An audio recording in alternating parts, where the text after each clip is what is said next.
नमस्ते दोस्तों, मैं प्रवीण मलिक अपने इस YouTube चैनल पे आपका स्वागत करता हूं। आज से हम एक नई श्रृंखला चालू करने जा रहे हैं। इस श्रृंखला में हम टेक्निकल एनालिसिस के बारे में विस्तार से जानकारी लेंगे, विस्तार से चर्चा करेंगे। आगे आने वाले वीडियो में मैं समझाऊंगा कि टेक्निकल एनालिसिस क्या है और ये कैसे काम करती है।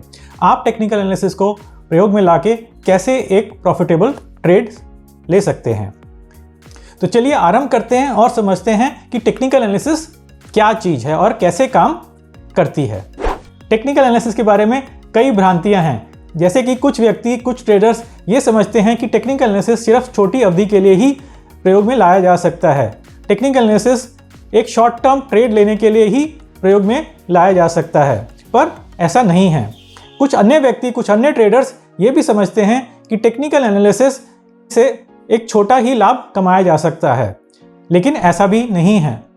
और कुछ अन्य व्यक्ति समझते हैं कि टेक्निकल एनालिसिस एक अधूरा तरीका है एनालिसिस करने का, परंतु ये सब भ्रांतियां ही हैं। हम आगे आने वाले वीडियो में विस्तार पूर्वक चर्चा करेंगे कि ये भ्रांतियां क्यों हैं और हम टेक्निकल एनालिसिस के प्रयोग करके कैसे एक लाभकारी ट्रेड्स बना सकते हैं। ये तो सभी जानते हैं कि टेक्निकल एनालिसिस एक छोटी अवधि के ट्रेड सेटअप के लिए यूज़ किया जा सकता है, लेकिन बहुत कम व्यक्ति को यह पता है कि ये लॉन्ग टर्म एनालिसिस के लिए भी यूज़ किया जा सकता है। आप टेक्निकल एनालिसिस को यूज़ करके एक पोजिशनल ट्रेड ले सकते हैं, एक लंबी अवधि का ट्रेड ले सकते हैं।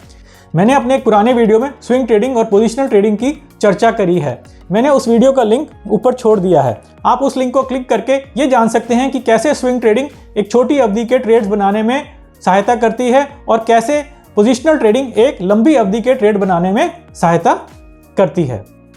चलिए आरंभ करते हैं और ये समझ लेते हैं कि टेक्निकल एनालिसिस आखिर है क्या। मान लेते हैं कि आपके शहर में एक दिवाली मेला लगा है, बहुत ही बड़ा दिवाली मेला, बहुत ही लोकप्रिय दिवाली मेला। आप चाहते हैं कि आप उस दिवाली मेला में जाएं और अनेकों प्रकार के व्यंजन खाएं। तो आप दिवाली मेला में जाते हैं और वहां जाके देखते हैं, वहां तो सैकड़ों स्टॉल्स हैं, अनेक प्रकार के व्यंजन मिल रहे हैं। अब आप असमंजस में हैं कि आप कौन सा खाना खाएं, कौन सा स्टॉल पे जाएं, कौन सा अच्छा है, कौन सा बुरा है।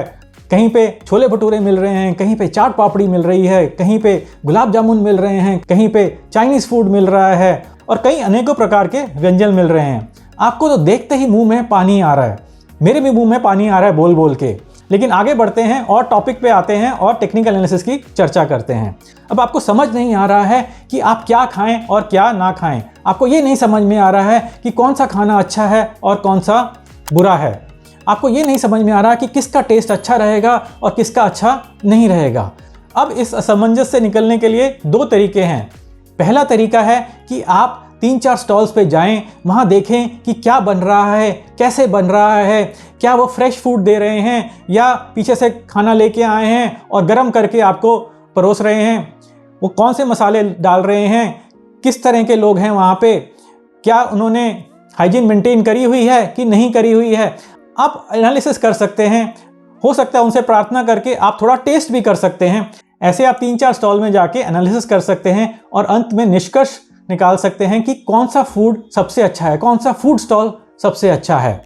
परंतु ये तरीका स्केलेबल तरीका नहीं है। स्केलेबल मतलब आप बहुत ज़्यादा स्टॉल्स में जाके एनालिसिस नहीं कर सकते। आप केवल 3 या 4 स्टॉल्स में जा सकते हैं। आपको भूख भी बहुत तेज लग रही है तो आप इससे ज़्यादा स्टॉल्स नहीं देख सकते। अब एक दूसरा तरीका भी है। दूसरा तरीका ये है कि आप कहीं कोने में जाके खड़े हो जाइए और दूर से सारे स्टॉल्स को देखिए। किसी स्टॉल में लंबी पंक्ति होगी, किसी स्टॉल में छोटी पंक्ति होगी, तो आपको ये पता लग जाएगा कि कौन से स्टॉल में भीड़ एकत्रित हो रही है। आपका यह अनुमान रहेगा कि जिस स्टॉल में भीड़ एकत्रित हो रही है वहाँ का खाना तो अच्छा ही होगा, तो आप उस स्टॉल की पंक्ति में जाके लग सकते हैं। परंतु अगर पंक्ति बहुत ही लंबी है तो ये हो सकता है कि जब तक आपका नंबर आए खाना ही खत्म हो जाए। तो आप सोचते हैं कि लंबी पंक्ति में नहीं लगूंगा। फिर आप देखेंगे कि कौन सा ऐसा फूड स्टॉल है जहाँ पे अभी पंक्ति लंबी होने जा रही है, जहाँ पे अभी लोग आना शुरू हो रहे हैं, तो हो सकता है आप उस स्टॉल की तरफ प्रस्थान करें। तो इस उदाहरण से हमने फंडामेंटल एनालिसिस और टेक्निकल एनालिसिस के बारे में समझा। पहला तरीका फंडामेंटल एनालिसिस है और दूसरा तरीका टेक्निकल एनालिसिस है। फंडामेंटल एनालिसिस में आप खुद ही प्रयोग करते हैं, खुद ही आप खोज करते हैं और खुद ही पता लगाते हैं कि आपके लिए क्या अच्छा है। टेक्निकल एनालिसिस में आप खुद प्रयोग नहीं करते, आप किसी और को देखते हैं, आप भीड़ को देखते हैं और आप उसी से अनुमान लगाते हैं कि ये चीज़ अच्छी रहेगी। फंडामेंटल एनालिसिस के लिए समय ज़्यादा चाहिए होता है, परंतु ये एनालिसिस करने का एक बहुत ही सटीक तरीका है। टेक्निकल एनालिसिस में इतना ज़्यादा समय नहीं चाहिए होता, लेकिन ये भी एक बहुत अच्छा तरीका है। कुछ लोग कहते हैं कि फंडामेंटल एनालिसिस तो सुपीरियर है, बहुत ही अच्छा है, टेक्निकल एनालिसिस तो अधूरा तरीका है काम करने का, परंतु ऐसा नहीं है। टेक्निकल एनालिसिस भी फंडामेंटल एनालिसिस की तरह ही अच्छा तरीका है। सिर्फ ये बात है कि टेक्निकल एनालिस्ट फंडामेंटल एनालिसिस के पीछे जाते हैं, वो भीड़ के पीछे जाते हैं। भीड़ मतलब फंडामेंटल एनालिसिस, जिन्होंने फंडामेंटल एनालिसिस किया हुआ है वो एक भीड़ है। वो टेक्निकल एनालिसिस उस भीड़ को देखता है और उसके पीछे जाता है। टेक्निकल एनालिसिस में हम कैंडलस्टिक्स को देखते हैं, इंडिकेटर्स को देखते हैं, चार्ट्स को देखते हैं, दैनिक चार्ट्स को देखते हैं, मासिक चार्ट्स को देखते हैं, साप्ताहिक चार्ट्स को देखते हैं, पैटर्न्स को देखते हैं, कई अन्य तरीके की चीज़ें देखते हैं और उससे पता लगाते हैं कि मोमेंटम कहाँ है। मोमेंटम मतलब रुझान कहाँ पे है, लोग कहाँ पे जा रहे हैं, भीड़ कहाँ पे एकत्रित होने वाली है, और हम वहीं पे जाते हैं। हम ये भी समझने की कोशिश करते हैं कि किसी एक लंबी पंक्ति में ना लगे। लंबी पंक्ति का मतलब है जब तक आपका नंबर आएगा तो हो सकता है खाना ही खत्म हो जाए, मतलब कि आपका भाव कभी आएगा ही नहीं। आपने 100 रुपये में खरीदा है और आप चाहते थे कि 110 रुपये में बेचें, तो हो सकता है कि 110 रुपये का भाव कभी आए ही नहीं। इसलिए आप ऐसी पंक्ति को ढूंढते हैं, ऐसे स्टॉक को खोजते हैं जहाँ पे अभी मोमेंटम शुरू हुआ है, भीड़ आनी शुरू हुई है, ताकि आपके पीछे भी कुछ और लोग आ जाएं। अगर आपके पीछे लोग होंगे तो इसका मतलब ये है कि आप 100 रुपये में खरीदेंगे, अपने पीछे वाली भीड़ को आप 110 रुपये 120 रुपये में बेच के जा सकते हैं। तो टेक्निकल एनालिसिस से आप ये सब कर सकते हैं। तो मेरी माने तो अच्छा ट्रेडर वही है जिसको फंडामेंटल एनालिसिस और टेक्निकल एनालिसिस दोनों की ही जानकारी हो, अच्छी गूढ़ जानकारी हो। तो चलिए जल्दी से आप टेक्निकल एनालिसिस की 4 महत्वपूर्ण बातें समझ लेते हैं। हम लैपटॉप की तरफ चलते हैं और वहां देखते हैं कि ये 4 महत्वपूर्ण बातें क्या हैं। तो टेक्निकल एनालिसिस के लिए ये 4 बहुत ही महत्वपूर्ण पॉइंट्स हैं। पहला, प्राइस टू बाई और सेल स्टॉक्स। दूसरा, एक्सपेक्टेड रिस्क। तीसरा, एक्सपेक्टेड रिवॉर्ड। चौथा, एक्सपेक्टेड होल्डिंग पीरियड। इनका मतलब जल्दी से समझ लेते हैं। पहले का मतलब है कि किस भाव पे आपको एक शेयर खरीदना है और किस भाव पे आपको वो शेयर बेचना है। जैसा कि दलाल स्ट्रीट पे एक कहावत है, भाव भगवान छे, मतलब कि भाव भगवान का रूप होता है। भाव बहुत ही महत्वपूर्ण है, बहुत ही इंपॉर्टेंट है। दूसरा पॉइंट है एक्सपेक्टेड रिस्क। इसका मतलब है कि आपको उस ट्रेड में कितना जोखिम है। उदाहरण के लिए कोई शेयर आपने 100 रुपये में खरीदा है और आपकी अपेक्षा है, आपका अनुमान है कि वो 110 रुपये तक चला जाएगा और आप 10 रुपये का लाभ कमा पाएंगे, तो उसके साथ कुछ रिस्क भी होगा, कुछ जोखिम भी होगा। हो सकता है कि स्टॉक गिर जाए मतलब 100 रुपये से भाव 95 रुपये पे आ जाए, तो कुछ जोखिम भी है आपके पास। तो जब आप एक्सपेक्टेड रिस्क को देखते हैं, आप जोखिम को देखते हैं, तो आप ये देखते हैं कि आपका जो लाभ है वो जोखिम से ज़्यादा होना चाहिए।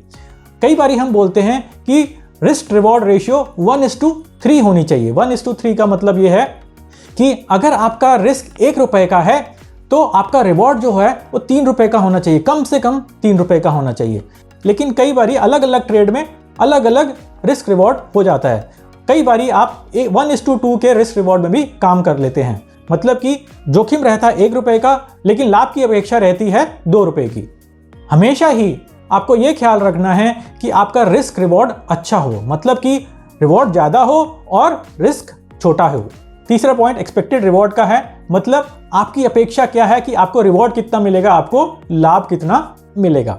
चौथा पॉइंट एक्सपेक्टेड होल्डिंग पीरियड है कि आपकी अपेक्षा क्या है कि आपको ट्रेड में कितने समय के लिए बने रहना पड़ेगा। क्या आपकी अपेक्षा क्या है कि आप एक दिन में उस ट्रेड से निकल जाएंगे, आपको 1 सप्ताह लगेगा कि 1 मास लगेगा, क्या उससे भी ज़्यादा लगेगा। तो आपको ये चारों चीज़ें पता होनी चाहिए। तो एक ट्रेड लेने से पहले आपको इन चारों पॉइंट्स की जानकारी होनी चाहिए, तभी आप एक सफल ट्रेडर बन सकते हैं, तभी आप एक सफल टेक्निकल एनालिस्ट बन सकते हैं। कई बार ये कहा जाता है कि टेक्निकल एनालिसिस तो बेकार की चीज़ है, बेकार का अध्ययन है, बेकार का एनालिसिस है, बेकार का विश्लेषण है, परंतु ऐसा नहीं है। टेक्निकल एनालिसिस सब्जेक्ट बुरा नहीं है, एनालिसिस बुरा नहीं है, आपका एनालिसिस खराब हो सकता है। अगर आपका एनालिसिस खराब है तो हो सकता है कि आपका ट्रेड नुकसान में जाए, लेकिन अगर आपका एनालिसिस अच्छा है तो संभावना यह है कि आपका ट्रेड लाभ में ही जाएगा। लेकिन ये भी जरूरी नहीं है कि आपका हर एक ट्रेड लाभ में जाए। आपको ये देखना है कि आपके ज़्यादा ट्रेड्स लाभ में रहें और कुछ ट्रेड्स नुकसान में रहें। ये कैसे करना है, क्या क्या देखना है, इन सब चीज़ों की जानकारी हम अपने आगे आने वाले वीडियोस में लेंगे। अगर मेरे टेक्निकल एनालिसिस के कोर्स के बारे में विस्तृत जानकारी लेना चाहते हैं तो उसका लिंक मैंने नीचे डिस्क्रिप्शन में छोड़ दिया है।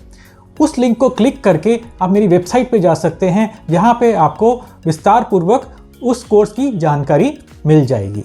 तो यदि आपकी कोई भ्रांतियां हैं टेक्निकल एनालिसिस के बारे में तो नीचे कमेंट करके मेरे को बताएं कि आपको क्या लगता है टेक्निकल एनालिसिस के बारे में। यदि आपका कोई प्रश्न है तो अपना प्रश्न नीचे कमेंट में लिखिए, मैं प्रयत्न करूंगा कि आपके प्रश्नों का उत्तर दूं।